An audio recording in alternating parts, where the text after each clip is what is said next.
안녕하세요, 김윤의 축구학입니다. 오늘 준비한 이야기는 첼시와 풀럼 경기입니다. 먼저 이번 경기부터 그라운드 빅풋과 협력해 필요한 데이터를 활용하려고 합니다.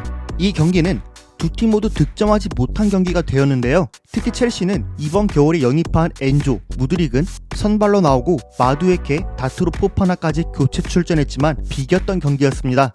겨울 이적 시장에 막대한 이적료를 쏟아냈기 때문에 단편적인 관점으로 봤을 때 첼시의 경기력이 얼마나 개선될 수 있을까를 기대했던 경기였지만 스코어만 봤을 때 개선된 결과를 부르진 못했습니다.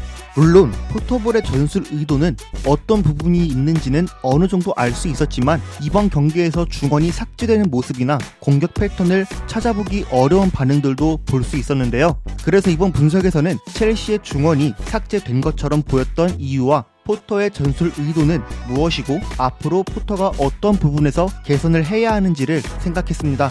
첼시는 이번 경기를 4-2-3-1로 준비하고 선발 라인업을 이런 식으로 준비했습니다. 이 명단으로 후방에서부터 빌드업할 때 4-3-3에 가깝게 위치했는데요. 새로 영입된 엔조가 원볼란치로 위치하고 마운트와 갤러거는 엔조보다 비교적 앞 공간에 위치했고 쿠쿠렐라와 리스 제임스는 엔조와 같은 라인에 위치하면서 어느 정도 안쪽으로 좁혀 있었습니다. 이렇게 위치했을 때 엔조는 수비라인 앞에 위치하면서도 센터백 라인으로 내려가 백스리를 만들거나 쿠쿠렐라나 리스 제임스가 센터백 라인으로 붙어있는 경우가 많았는데요.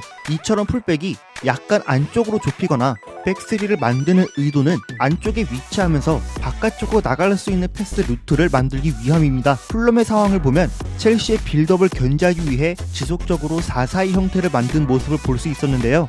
4-2-3-1 형태에서 원톱이 센터백을 견제하고 남은 한 명이 빌드업의 코어가 되는 엔조를 견제했습니다. 첼시의 빌드업에 따라 두 선수의 움직임이 스위칭되는 점을 고려했을 때 첼시가 사이드 쪽에 가깝게 위치하는 선수에게 볼이 공급될 경우 윌리안이나 레이드는 정방향으로 나와야 하나 싶은 생각이 들 정도로 혼란스러운 상황이 나오게 됩니다. 만약 앞서 말한 상황들 중에 가장 자주 보였던 형태대로 엔조가 센터백 라인으로 내려가고 풀백들이 약간 안쪽으로 좁힌 채로 위치하면 윌리안이 나오도록 유도되면 풀백은 자신의 바깥발로 넓게 위치하는 윙어에게 볼을 공급할 수 있는 루트가 형성될 수 있게 됩니다. 이런 루트가 형성되고 나면 윙어로 나왔던 무드릭과 지에시는 이 루트를 그대로 받고 그 다음 동작으로 이어가는 게 아니라 기본적으로 윙어가 높은 곳에 위치하다가 이 루트가 형성되면 내려오면서 볼을 받는 것이 핵심이었습니다. 이렇게 내려오면 앞에 있던 윙어는 이미 안쪽에 좁혔던 선수에게 끌려나가면서 앞쪽의 공간은 얼만큼 풀럼의 윙어가 앞으로 나갔냐에 따라 공간이 벌어지게 되고 첼시의 윙어는 내려오면서 또다시 상대 풀백을 당길 수 있는데요. 이렇게 당기면서 하프 스페이스에 주로 위치한 마운트와 갤러거는 풀백을 당긴 만큼 파생되는 사이 공간을 통해 침투하면서 공간을 잘라 들어갔습니다. 때문에 마운트와 갤러거의 포지셔닝이 일선에 가깝게 위치한 점은 상대 수비라인 간격이 멀어지면서 파생되는 공간을 바로 활용하기 위해 올라갔다고 볼 수 있는데요.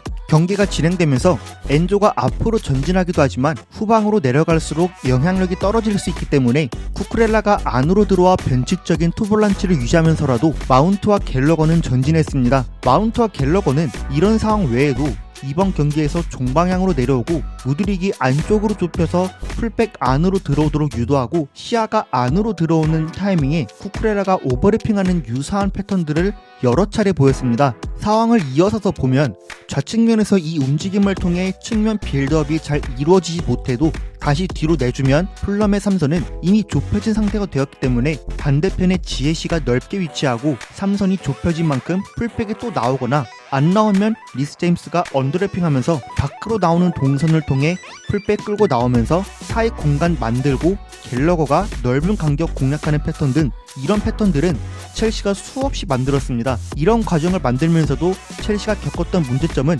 측면에서 공간을 향해 찔러주는 패스들이 나와야 하는데 발밑에 딱 붙도록 주면 템포도 죽고 공간도 죽는 경우가 많았습니다.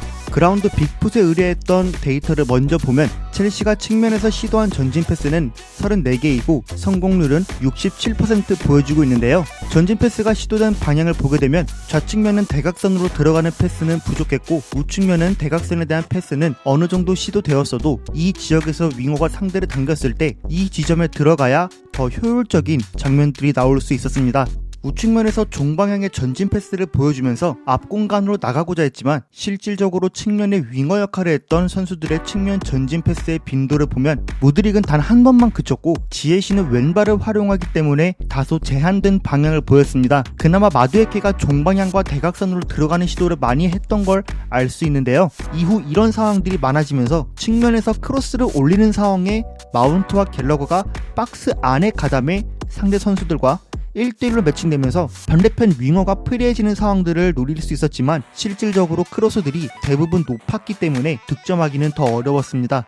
티아고 실바가 하베르츠에게 찔러줬던 장면도 단편적으로 봤을 때 윙어가 넓게 위치하는 상황에 풀백이 나오게끔 만들고 수비라인이 넓어지는 과정 속에서 지금은 지에시가 이 자리에 있지만 마운트와 갤러거가 위치해서 수비 간격을 넓어지게 만들고 센터백들이 이곳에 위치한 선수를 신경쓰게 만들므로써 간격을 넓게 만들려는 것입니다. 이어서 이런 장면을 보게 되면 엔조가 내려와서 백스리가 변칙적으로 만들어지고 갤러거가 순간 받으러 내려가 있지만 마운트와 갤러거가 내려가지 않으면 윙어는 끌고 올 수 있어도 루트는 측면에만 국한되고 만약 내려가더라도 전방에서 숫자가 부족해집니다. 이 때문에 쿠쿠렐라가 안으로 들어왔던 것이고 대체적으로 이 공간에 위치한 선수들이 한 번에 돌려주면서 풀백이 자유로워질 수 있었는데요. 자유로워지는 풀백을 견제하기 위해 풀백이 나오고 센터백이 윙어 견제하기 위해 바깥쪽으로 더 나오면 하베르츠는 더 넓은 곳에 위치할 수 있었습니다. 다만 이 이후 상황이 리스 제임스의 미스로 쉽게 끝났지만 만약 하베르츠가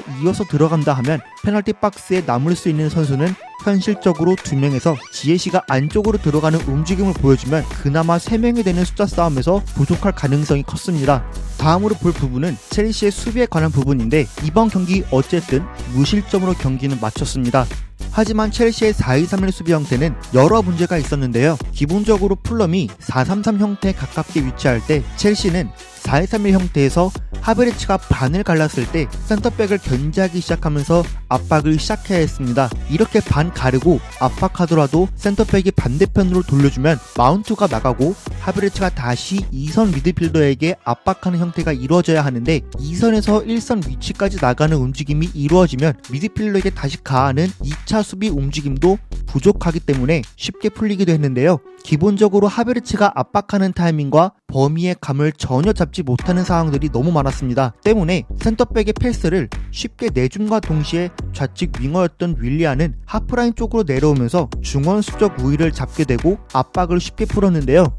투블란치의 수비는 전방에서 위치를 어떻게 잡고 시작하냐에 따라 천당과 지옥을 오가기 때문에 하베르츠의 수비는 굉장히 중요했습니다. 결국 겨울 이적 시장에서도 많은 자금을 투입해서 보강했지만 아직 첼시는 각자 역할에 대한 숙련도나 여러 선수들의 합을 맞추는 기간이 더 오래 걸릴 수밖에 없기 때문에 현 상황에서는 포터 감독이 어떤 식으로 조합을 맞추고 색깔을 더 뚜렷하게 발현시킬 것이냐가 굉장히 중요한 상황이라고 볼 수 있겠습니다.